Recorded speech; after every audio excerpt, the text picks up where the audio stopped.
Brand new twists in the Biden doc drama. Resurfaced video shows Hunter Biden jetting off to the president's Wilmington home just 4 days before classified files were found in the garage next to the Corvette. We are also learning that the president's personal attorney who found the initial batch of classified documents was interviewed by the FBI, but the Bureau skipped out on filing an official document called a 302.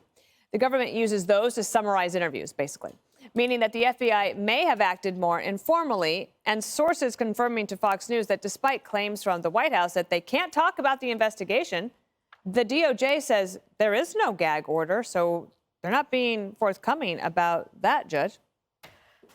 You know, it is, I think that Jonathan Turley used the word breathtaking. I use the word stunning. They have decided, the Department of Justice has decided that this is going to go nowhere, and therefore they will not follow the rules. Normally, there's a charade that goes on, so it appears that they're following the rules. Here, the Department of Justice has come right out and they said, look, you know, we'll let your lawyers collect the documents.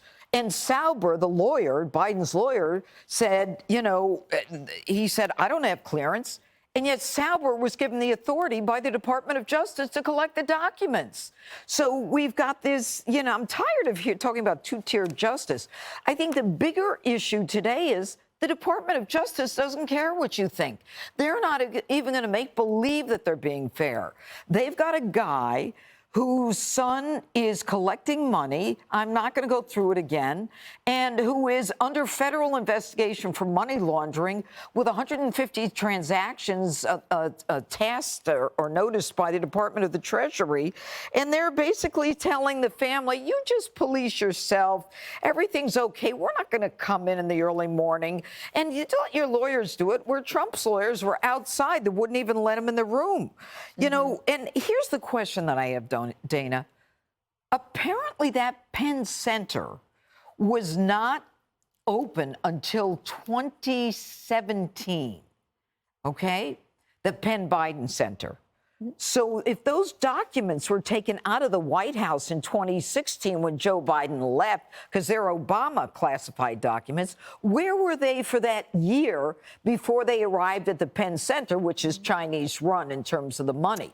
Yeah, unless they took them out in January of 2017, and then I don't know. They were definitely somewhere before that office was open. They were somewhere before the office was open. So we've got a DOJ that we know lied to the FISA court. The DOJ lied to the American people. The DOJ has been, you know, but now they don't even want to hide it from you. You know, Joe's a good guy, and the DA now, the DOJ is now saying we were on site. No, you weren't. You told his lawyers to take it. It's very sad.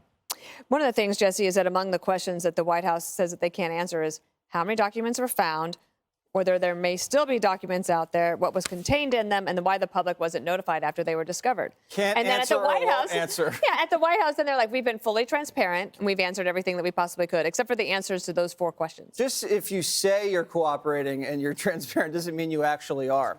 This is the Hillary playbook. Remember, her people were like smashing BlackBerries with hammers and giving it to the feds. Here, I dropped it. Or they were having the lawyers look through it and they were like, all right, you know what? The rest is personal and fell in bleach. Or they interview Hillary at the end of the investigation and they forget to hit the record button. And then here you have a DOJ guy be like, you know what? Our FBI guys are busy framing Trump. I'm just going to stand out here in the driveway, smoke cigarettes while you lawyers go look for stuff. I don't want to interfere with the big guy's office. All right, so what'd you find? Oh, don't worry, I'm not writing any of this down. You can say whatever you want. I'll make it up later. Right. So they go back to justice, and then they call the New York Times, and they say, this is how these documents are different than the Trump documents, okay? And here's what I love about Washington. You can have the Chinese spend a night at the Trump Hotel, ring up some room service, a couple thousand, and the Democrats want to impeach Donald Trump for that. Trump was tough on China. You're right. Biden can come in and the Chinese can pour $100 million into Penn Biden Center. He can go soft on China. And the Democrats are like eating cookies while they're running away from reporters. Harold, what are you and the judge whispering about over there? So the judge was making a couple points about the dates in this matter, which I find, to me, to be the most interesting thing. November 2nd and November 14th And from November 14th, when the U.S. attorney in Illinois, he was a Republican appointed U.S. attorney under, I believe, President Trump, was assigned to look into this, the November 2nd finding. From November 14th to January 5th, something happened, because then Attorney General Garland said, we need a special counsel for this matter. It's unclear to me all this happened. Was it clear? Was it only optics, and you wanted to ensure that you were being fair in that regard, or was there some sort of legal permission to talk about legality or legal matters here, Jesse? Was there a legal matter that did it?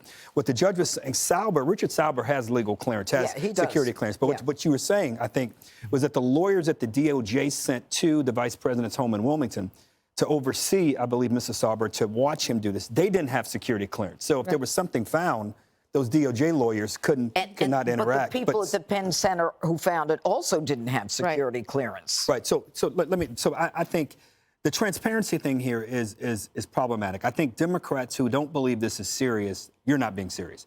And for Republicans who immediately try to compare this to President Trump's matter, you're not being totally honest about this. I hope that the special counsel here, and I think the most important thing in your intro, Dana, was when you said the DOJ said there's no gag order on the White House. If that is indeed the case, I think there's some questions that warrant answers. And I feel sorry for Ms. Jean-Pierre because she doesn't either know the answers or is not able to give answers. No one's throwing her a lifeline, not even the DOJ. So there's some questions and I heard one of the questions that Jackie Heinrich asked this afternoon, and she said, is it safe to say that there's a national security analysis or assessment going on about whether or not these documents could have posed a threat to the country? And Ms. Jean-Pierre could not answer. These are questions that if we were Democrats and this was Mr. Trump, we would want these answers. Well, there was and frankly, we deserve that was answers another to these point that things. was brought up today, that there was supposed to be, we are waiting, a national security analysis that the DNI is supposed to do about the Trump documents, and that's never been revealed. And Byron York brought that up today. And then we had this other information that Hunter was there just 4 days beforehand. Hunter? And the reporters are like, you can't talk about him because he's like, he's Hunter so innocent. You don't want to talk about the president's family. How dare you? What happened to you? He's in the garage. It all makes sense. Now the paintings make sense.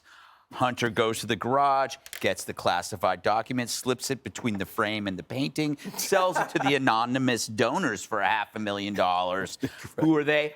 Chinese, but we don't know that. I know. This is Hemmer told me this in the bathroom. So take it for what it's worth. But he's been right on all of this stuff since the very beginning. And Harold, you say don't compare it to Trump because it's not totally honest. How dare you, sir, come back from a splendid long weekend and say something like that?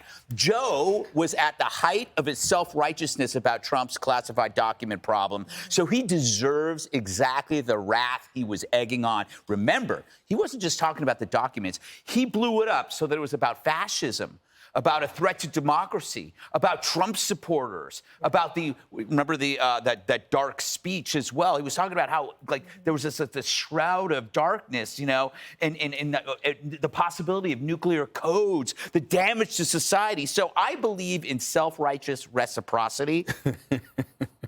Everybody gets a free punch, right? Joe Biden deserves a punch for this. Right in the kisser. Right in the kisser. And by the way, that's a metaphor for you people. But the fact is, all the people that were wrongly accused or smeared, they have a free punch. They get the, you may think that there's nothing to this. I don't care, Harold. I didn't Put say that that. in your tie. I said it's serious. Oh, I'm not disagreeing with you. I mean, I've had it with you, Harold.